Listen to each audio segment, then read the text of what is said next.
ಇವತ್ತೇನು ಟಿಫನು? ದೋಸೆ. ದೋಸೆಗೆ ನಾನು ಗ್ರೈಂಡ್ರ್ ಹಾಕಿ ರುಬ್ಬಿಟ್ಕೊಂಡಿದ್ದೀನಿ. ಚೆನ್ನಾಗಿ ಒದಗಿ ಬಂದಿದೆ ನೋಡಿ.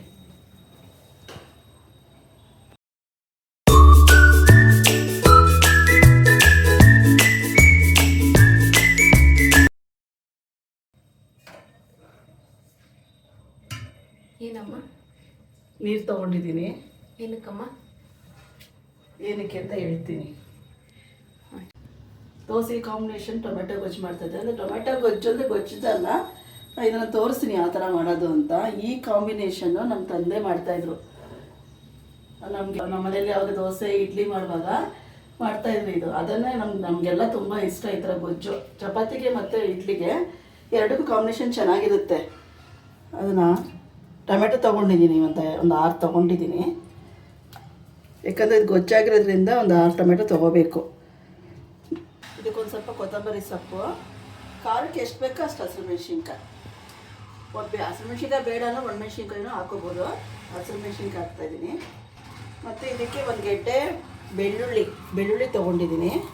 ಗೆಡ್ಡೆ ಬೆಳ್ಳುಳ್ಳಿ, ಒಂದು ಗೆಡ್ಡೆ ಈರುಳ್ಳಿ, ಸ್ವಲ್ಪ ಕಲ್ಲುಪ್ಪು ಹಾಕ್ಬಿಟ್ಟು ಇಡಬೇಕು. ಅದು ಒಂದು ಸ್ವಲ್ಪ ಬೇಯಕ್ಕೆ ಇಟ್ಬಿಡೋಣ. ಇವಾಗ ಈ ಗೊಜ್ಜಿಗೆ ನೀರು ಜಾಸ್ತಿ ಇಟ್ಕೋಬಾರ್ದು, ಯಾಕಂದ್ರೆ ಟೊಮೆಟೊಲ್ಲೂ ನೀರು ಬಿಡುತ್ತಲ್ವ. ಸ್ವಲ್ಪ ಒಂದು ಲೋಟದಷ್ಟು ಇಟ್ಕೊಂಡ್ರೆ ಸಾಕು. ಬೆಂದಿದೆ ಇದು, ಒಂದು 10 ನಿಮಿಷ ಬೇಯಿಸಿದ್ರೆ ಸಾಕು. ಇಳಿಸ್ತಾ ಇದ್ದೀನಿ. ಸೊ ಇದು ತಣ್ಣಗಾಗಬೇಕಿದು. ತಣ್ಣಗಾದ್ಮೇಲೆ ನಾನು ಮಿಕ್ಸಿಗೆ ಹಾಕಿ ರುಬ್ಬೇಕು ಅದನ್ನು. ಟೊಮೆಟೊ ಬೇಯಿಸ್ಕೊಂಡಿದ್ನಲ್ಲ ನಾನು, ಇವಾಗ ಇದನ್ನು ತಣ್ಣಗಾಗಲಿ ಅಂತ ಹಾಕಿದ್ದೀನಿ. ಯಾಕಂದರೆ ಗ್ರೈಂಡ್ರಿಗೆ ಬಿಸಿ ಬಿಸಿ ಹಾಕಿದ್ರೆ ಎಗ್ರ ಜಾಸ್ತಿ, ಅದಕ್ಕೆ ಹಾಕಿದ್ದೀನಿ. ಇದನ್ನು ಈಗ ರುಬ್ಕೋಬೇಕು. ಇವಾಗ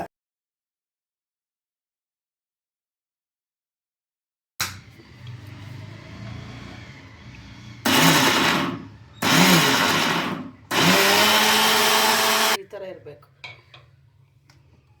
ಇರುತ್ತೆ ಇಂಥ ಕಾಂಬಿನೇಷನ್ನು. ನೀವೇ ಹೇಳ್ತೀರಾ. ಈಗ ನೀರಿತ್ತಲ್ಲ, ಒಗ್ಗರಣೆ ಮಾಡ್ಕೊಂಡಿದ್ದು ಅದಕ್ಕೆ ಹಾಕ್ತಾಯಿದ್ದೆ. ಇದು ಟೊಮೆಟೊ ಗೊಜ್ಜಿಗೆ ಒಗ್ಗರಣೆ ಮಾಡ್ಕೊಳ್ಳೋದು. ಸ್ವಲ್ಪ ಸಾಸಿವೆ, ಕರಿಬೇವು ಸ್ವಲ್ಪ ಆಫ್ ಮಾಡಿಬಿಟ್ಟು ಸ್ವಲ್ಪ ಒಗ್ಗರಣೆ ಆಗಿದೆ. ಗೊಜ್ಜಿಗೆ ಮಿಕ್ಸ್ ಮಾಡ್ಕೋಬೇಕು.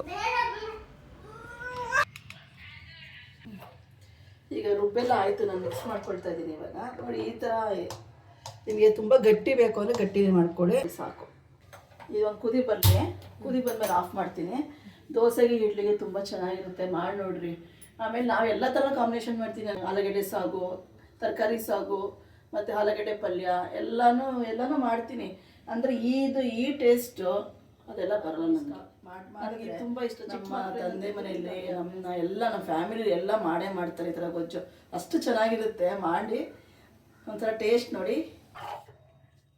ಉರ್ಗಡ್ಲೆ ಇದು ಚಟ್ನಿಗೆ ರೆಡಿ ಮಾಡ್ತಾಯಿದ್ದೀನಿ. ಇವಾಗ ಉರ್ಗಡ್ಲೆ ಸ್ವಲ್ಪ ಜಾಸ್ತಿ ಹಾಕೋಬೇಕು. ಚಟ್ನಿಗೆ ಎಷ್ಟು ಬೇಕೋ ಅಷ್ಟು ಉಪ್ಪು ಹಾಕ್ತಾಯಿದ್ದೀನಿ. ಫಸ್ಟು ಇದನ್ನು ಗ್ರೈಂಡ್ ಮಾಡ್ಕೊಂಡ್ಬಿಡ್ತೀನಿ. ಗ್ರೈಂಡ್ ಮಾಡ್ಕೊಂಡು ಪೌಡ್ರ್ ಮಾಡ್ಕೊಂಡ್ಮೇಲೆ ನೆಕ್ಸ್ಟು ನಾನು ಕಾಯೆಲ್ಲ ಹಾಕ್ಕೊಂಡು ಚಟ್ನಿ ಮಾಡ್ಕೊಳ್ತೀನಿ. ಫಸ್ಟ್ ಈ ಥರ ಪೌಡ್ರ್ ಮಾಡ್ಕೋಬೇಕು. ಇದಕ್ಕೆ ನಾನು ಸುಟ್ಕೊಂಡಿದ್ದೀನಿ ಹಸಿರುಮೆಣ್ಸಿನ್ಕಾಯಿ, ಹಂಗೆ ಹಾಕಲ್ಲ, ಸುಟ್ಕೊಂಡಿದ್ದೀನಿ. ಸ್ವಲ್ಪ ಶುಂಠಿ ಚೆನ್ನಾಗಿರುತ್ತೆ ಶುಂಠಿ ಹಾಕಿದ್ರೆ. ಸ್ವಲ್ಪ ಬೆಳ್ಳುಳ್ಳಿ, ಸ್ವಲ್ಪ ಕಾಯಿ ಹಾಕ್ತಾಯಿದ್ದೀನಿ. ಸ್ವಲ್ಪ ನೀರು ಹಾಕ್ಕೊಂಡು ರುಬ್ಕೋಬೇಕು. ಚಟ್ನಿ ಈಗ ರುಬ್ಬಾಗಿದೆ. ಈಗ ಇದಕ್ಕೆ ಒಗ್ಗರಣೆ ಹಾಕ್ಕೋಬೇಕು. ಈಗ ಇದನ್ನು ಹಾಕ್ತಾಯಿದ್ದೀನಿ. ಈಗ ದೋಸೆ ಹಾಕೋದು ತೋರಿಸ್ತೀನಿ. ದೋಸೆಗೆ ಆಗಲಿ ಚಪಾತಿಗೆ ಆಗಲಿ ಎಣ್ಣೆ ಚೆನ್ನಾಗಿ ಕಾದಿರಬೇಕು, ಇಲ್ಲಾಂದರೆ ಚೆನ್ನಾಗಿ ಬರೋಲ್ಲ.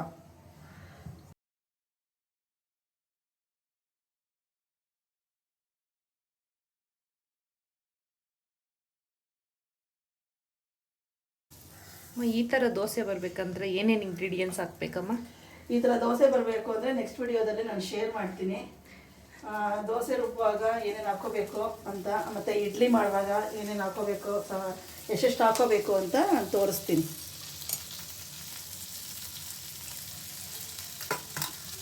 ದೋಸೆಗೆ ಇವಾಗ ಗೊಜ್ಜು ಹಾಕ್ಕೊಳ್ತಾ ಇದ್ದೀನಿ. ಈ ಗೊಜ್ಜು ಜೊತೆಗೆ ಚಟ್ನಿ ಇರಲೇಬೇಕು, ಬರೀ ಇದರಲ್ಲೇ ತಿನ್ನೋದಕ್ಕಾಗಲ್ಲ. ಚಟ್ನಿ ಕಾಂಬಿನೇಷನ್ ಮಾಡ್ಕೊಳ್ಳೋದಕ್ಕೆ.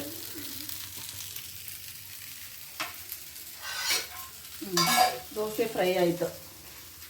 ಉಲ್ಟಾ ಬೇಕು ಅಂದರೆ ಹಾಕೋಬೋದು. ನಾನು ಉಲ್ಟಾ ಸಾಮಾನ್ಯವಾಗಿ ಹಾಕಲ್ಲ, ನನಗೆ ಹಿಂಗೆ ಇಷ್ಟ. ನಿಮಗೋಸ್ಕರ ನಾನು ಉಲ್ಟಾ ಮಾಡಿ ತೋರಿಸ್ತೀನಿ.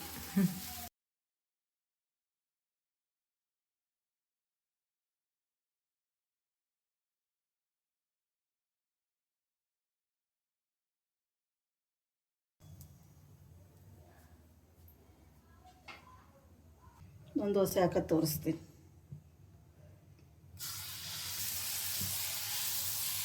ಎಷ್ಟು ಎಣ್ಣೆ ಕೇಳಿದ್ರು ಒಳ್ಳೆ ಮಸಾಲೆ ದೋಸೆ ಥರ ಬರುತ್ತೆ.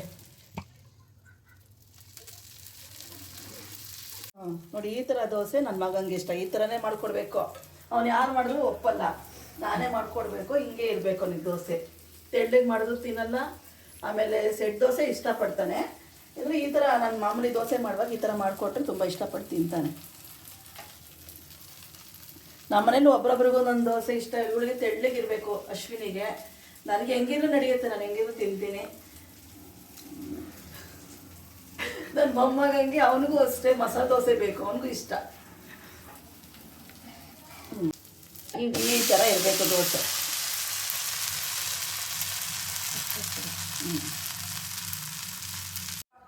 ಇವತ್ತಿನ ವ್ಲಾಗು ಇಷ್ಟೇ. ನೆಕ್ಸ್ಟ್ ವ್ಲಾಗಲ್ಲಿ ಸಿಗೋಣ. ಅಲ್ಲಿವರೆಗೂ ಥ್ಯಾಂಕ್ ಯು.